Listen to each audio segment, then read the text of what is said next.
The just how it is society. I'm sorry, but we can't accept that photocopy of your ID.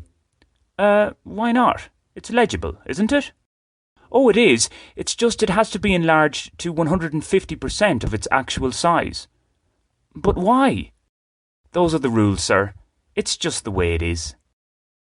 Anyone who has ever had to do official business in Colombia over the years will relate to the above. There's this fastidiousness, or at least there had been, about having photocopies of documents set to a specific size. No doubt there was some valid reason for this when it was first introduced, but few, if anybody, appear to know what that reason is now. Yet, I believe, it's still a requirement in some places. Such occurrences are far from unique to these parts. Across the world, there are procedures that must be followed, yet when one asks why this or that is the case, hardly anyone knows the reason. Basically, they've become customary and nobody bothers to question them. Government bodies tend to be the worst culprits. Do check out the satirical YouTube video Filling Out a Form by Savage Eye. But it happens elsewhere too. The one that always bemuses me is the need to supply paymasters with a certificate issued by my bank stating that the account exists and is genuine. Why on earth would I not give details of an active, real account when I want to receive money owed to me for services rendered?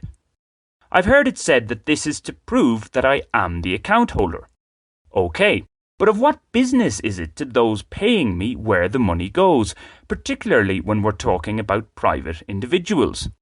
Maybe on the odd occasion, I'd like the money sent to one of my barrio buddies. At least that way there'd be a paper record of these frequent loans I give. I've also been told that this payment protocol is done to cut out money laundering. I'm not sure how it manages to do that exactly. Mentioning payments, there is a tendency in the largely toxic TV and film industry here to pay contractors a minimum of 90 days after work has been done.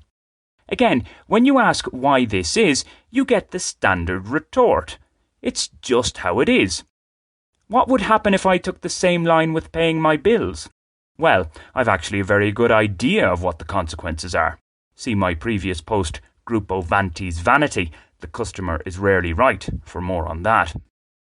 We are, though, creatures of habit and routine, and if everything seems to be just fine, we'll stick to it. The if it ain't broke, don't fix it approach. The problem is, whatever we're doing or following may indeed be broken or causing harm, and we don't realise it. Take people's approach to eating. We've been conditioned, particularly since the Industrial Revolution, into believing that we must eat at least 3 substantial meals in a 12-hour period or so. With the sedentary lifestyles many lead these days, they'd most likely get by on just 1 decent dish a day, if that's even needed. We do, of course, face many challenges in rethinking our consumption habits. There's a whole industry with lots of money, power and influence that wants us to eat, drink and be merry all the time.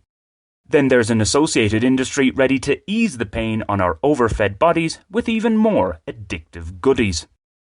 What all this should lead to is plenty of food for thought. Alas, when it comes to critically thinking about what we're doing, what we're being asked to do, and why we're doing it, many, literally, don't give these considerations a second's thought. I'm reminded of a story of a family who used to cut raw whole fish in a very particular time-consuming way before frying it in the pan. Eventually, somebody questioned the practice. It was found that it started simply because a great-grandmother only had one very small pan to cook with, so she had to cut the fish the way she did. This made perfect sense at the time and in the circumstances. In fact, it was necessary, but the reason for its continuance had long since passed.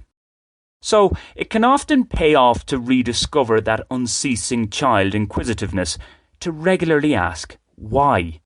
With that, we might find that there's little substance or sense behind much of what we're being asked to do.